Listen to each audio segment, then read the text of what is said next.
Hello, you guys. It's me, Christian, again. And today, my speech is titled Keep Calm and Keep Sewing.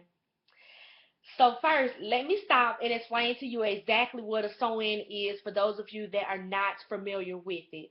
A sew in is a type of hair extension typically done at a hair salon where you sew extension down to a braid that is attached to the scalp. So, a sew-in is typically worn by African American women of all ages, and the price can vary. The price can vary based off of the hairstylist experience or what type of style you are trying to accomplish. So, and also, a sew-in is so convenient because you could just get up and go in the morning, and your hairstylist can make you go from short and sassy down to long hair, don't care, just like what I have in my hair today.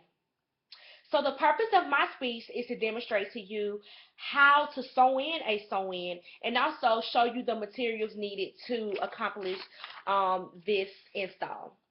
So now let me show you the materials needed. First, you will need to choose your hair.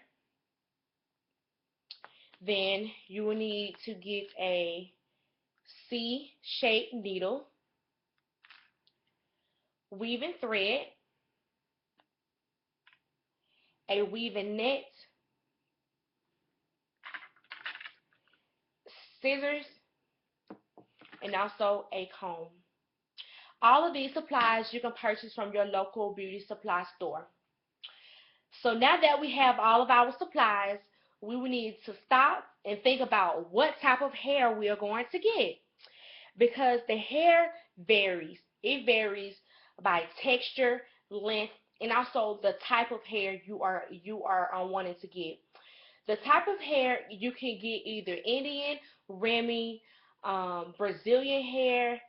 The list goes on and on, and the lengths can vary from 10-inch all the way up to 30 inches. You can get straight hair, you can get Brazilian wave, body wave, deep wave hair, you can get the curly hair, you can get any type of hair you're wanting to get. That all depends on your personality and what type of style you are trying to accomplish. So now that we have our hair, we will then shampoo and condition our real hair and also our hair extension and also dry it. So then now we will start our braiding process.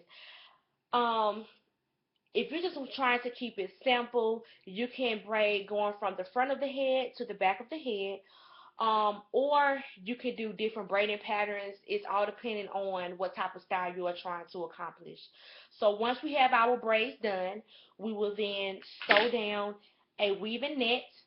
We will sew this around the perimeter of the head, and we will cut off the excess net. Once we have done that, we will then move on to threading our needle. You always want to thread at least a arm's length. It just saves time. So once we have done that, now it's time to sew. We will then take our hair. We will do a double whip. So we will double our hair. This just makes our hair look a lot fuller. So once we do that, we will then take our needle, put the beginning of the thread against the braid. We will always start from the back of the head. So once we do that, we will then take our needle. We will go through the web going under. We will always start at the bottom, going up. We will go through our braid that is against our scalp, and we will go up and we will go out. And we will just continue to do this process until we get to the other side of the hair, and then we will flip over and we will do the same process again. And we would just keep sewing until we get to the top of the head. And depending on where you stop your sewing is depending on what type of style you are trying to accomplish. So now that we are done with our sewing, then that's when we can cut and style. So to end my speech, I will just let you know that a sew-in is a lifesaver and it saves a lot of time in the morning.